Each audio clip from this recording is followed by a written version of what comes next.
Thanks for joining us. I'm Brad Clonch. And I'm Quin Tran.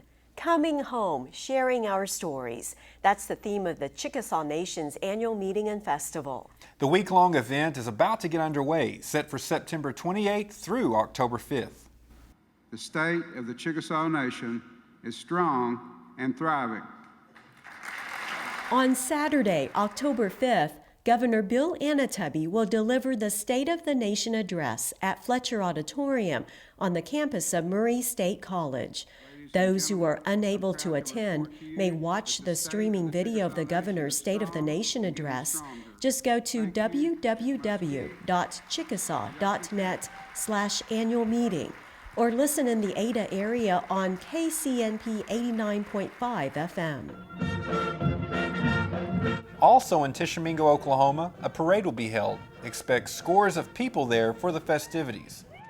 This year marks the 53rd annual meeting of the Chickasaw Nation and the 25th annual Chickasaw Festival. And let the games begin.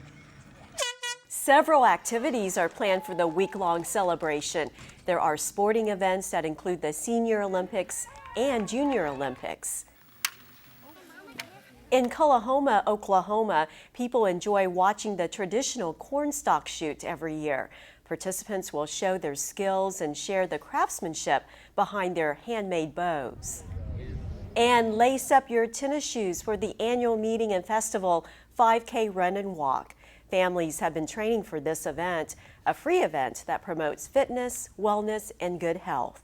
The 5K Run and Walk will be held at the Tishomingo National Wildlife and Refuge.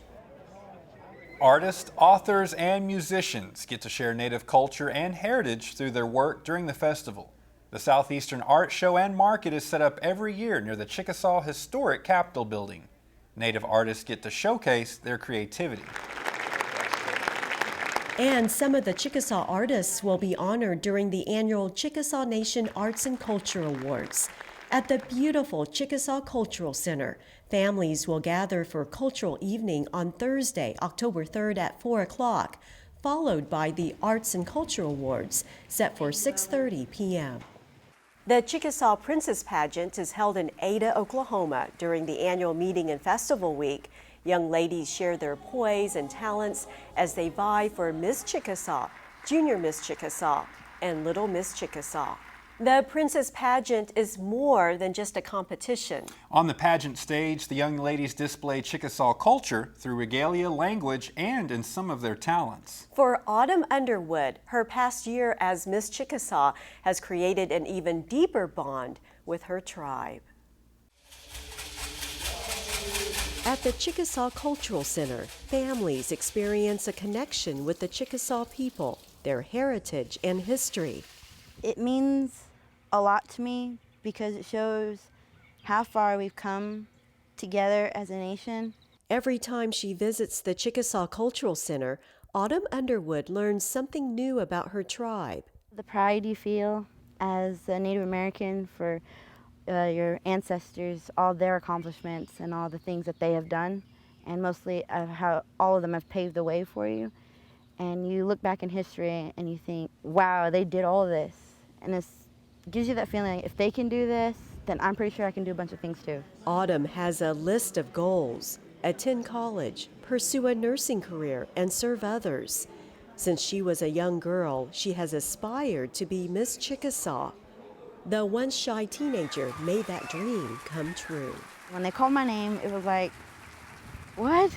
I couldn't believe it. I had to ask like 3 different people if it was true. Was that really my name they called, or was I just hearing things? And then when I walked out there and they put the crown on my head, I realized this is real. I'm not dreaming. Oh, stay your soul and leave my heart its song. Her past year as Chickasaw Princess has been a personal journey. The journey may be long. I'm able to go out into the world and meet new people without being scared. I'm able to sing to the best of my abilities without having that overwhelming fear of what people are going to think. Singing was just lovely, just touched my heart.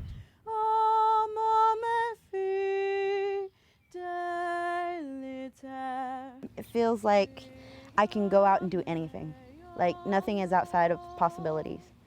And even the word impossible means I'm possible. It can show you who you truly are, and it can show you what you can really do.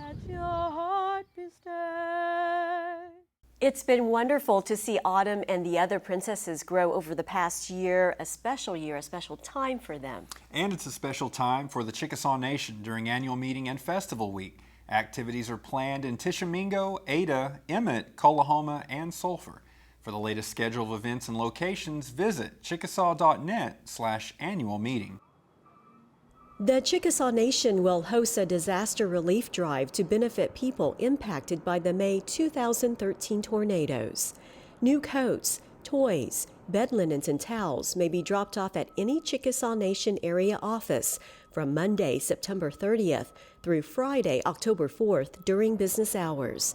You may also make donations on Saturday, October 5th from 8 a.m. to noon at the Murray State College Student Center next to the annual meeting registration booth. And we do appreciate you, appreciate all the work you've done, and we appreciate most certainly this horse and rider. In a dedication ceremony, Governor Bill Anoatubby thanked Enoch Kelly Haney for the creation of this beautiful sculpture that now stands at Remington Park in Oklahoma City. Mr. Haney, a former state senator and chief of the Seminole Nation, is a world-renowned artist. He created this sculpture of a Chickasaw horse and warrior. He says it took a team to work on the project. The sculpture stands 12 feet tall, weighing 3,500 pounds. The sculpture comes at a time when Remington Park celebrates its 25th birthday. Opened in 1988, Remington Park was Oklahoma's first world-class parimutuel horse racetrack. There is hope for my grandkids who are 4.5 years old. A regional summit was held at the Chickasaw Community Center in Ada. The focus? Early childhood development and learning. Business and community leaders attended the conference. The keynote speakers were Dr. Robert Block, immediate past president of the American Academy of Pediatrics, and Terry White, the commissioner of the state's Department of Mental Health. We usually think about early childhood at 4, but it really is at 0, and we need to do what other countries are doing, which is helping parents educate their kids, not just around numbers and colors and singing the alphabet song, but around human interaction, human relationships, motivation, ambition, and then channeling that through formal education so that they can rise to higher levels. In order to do that, we have to keep them healthy, and we now know that many of the diseases that kill adults are preventable or highly preventable if we take care of our children first. The more that we can do for our young people, the better off they will be.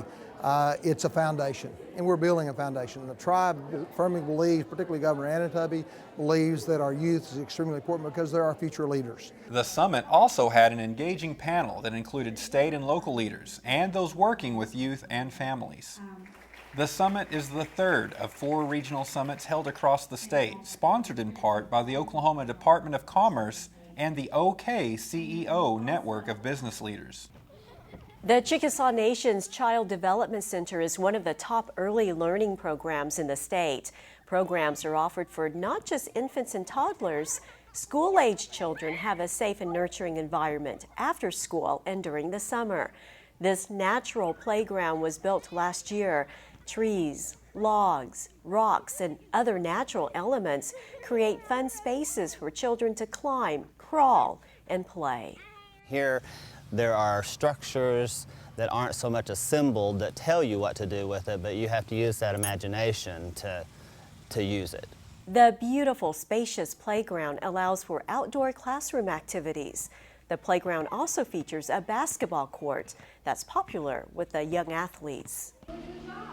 It was homeschool day at the Chickasaw Cultural Center. More than 120 homeschool children and their families gathered for a special visit.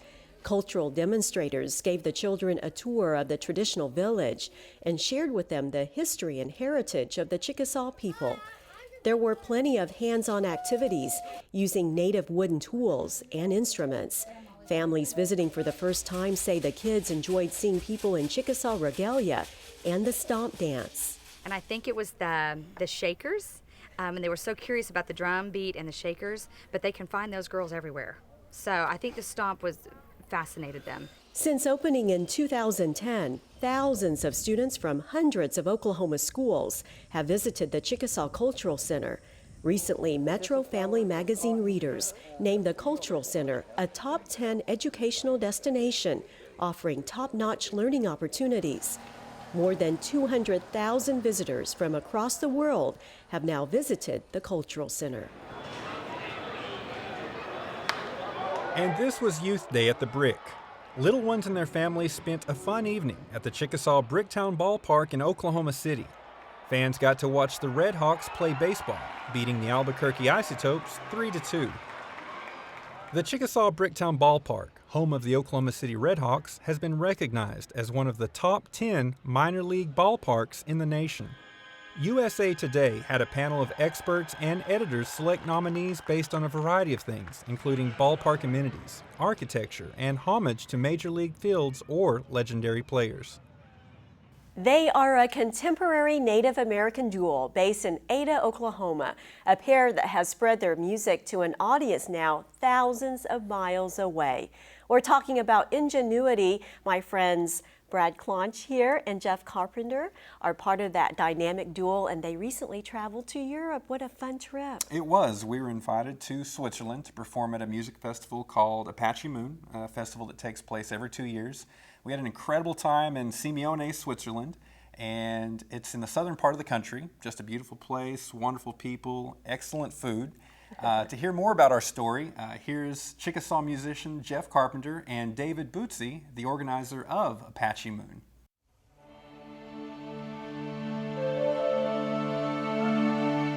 It's like a scene from Sound of Music or something, you know. It's this little village.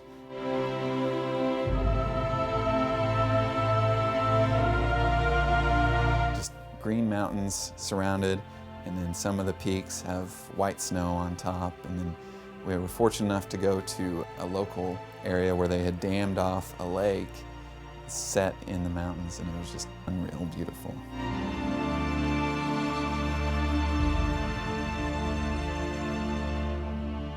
Before we traveled to Switzerland, we sent over our music ahead of time, and they actually had a local group called Steel Rider learn our songs and back us up for the show. One of the coolest experiences is not to be able to even speak to the band because they speak Italian, but we can pick up a guitar and play musically together. We also had an artist named P.D. Chalifo. She's a hoop dancer from Canada. An hour before the show, she puts together a number to one of our songs, times it perfectly, you know, to the spot on with the beat.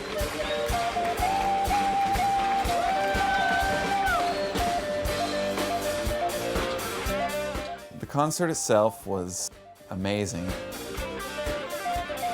For this type of event, there's a big interest in it out there. E quando questo viene proposto, tanta gente si sposta perché hanno questa grande curiosità e questo grande amore anche per il popolo dei nativi americani. The intrigue that they have with Native people, I think, according to David, it really comes from Hollywood, a lot of it. Of course, they grew up watching the same movies we watch, you know, as kids, and he grew up watching these old westerns. Once the internet came out in the mid-90s, he started doing research and actually reaching out to Native Americans and Native musicians. And he found a whole new type of music that he didn't know exist with Native American music, and was very intrigued by it.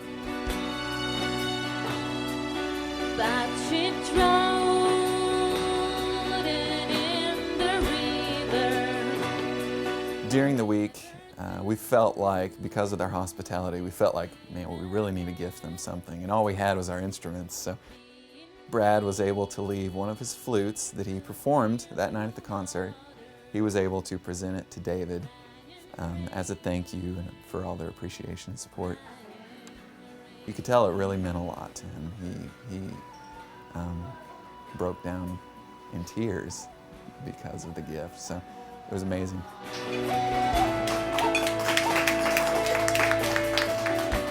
David Bootsy, the festival's organizer, was really touched by the gift, and in return he gave me his very first military-issued Swiss Army knife. Jeff showed us the gift he received. Mr. Bootsy gave him a watch. He's from Family Watchmakers, the Bootsy family. He is, and despite the language barrier that we experienced there, we were able to meet some great people, make some great friends, and in fact they plan on visiting Oklahoma next year, so hopefully we'll have the chance to return that hospitality and share with them the Chickasaw culture, Chickasaw country, and the beautiful state of Oklahoma. What a great experience, and thanks so much, Brad, for sharing with us your trip, and we appreciate you for watching this episode of CNTV. Join us again in October for a special episode featuring highlights of the Chickasaw Nation's annual meeting and festival.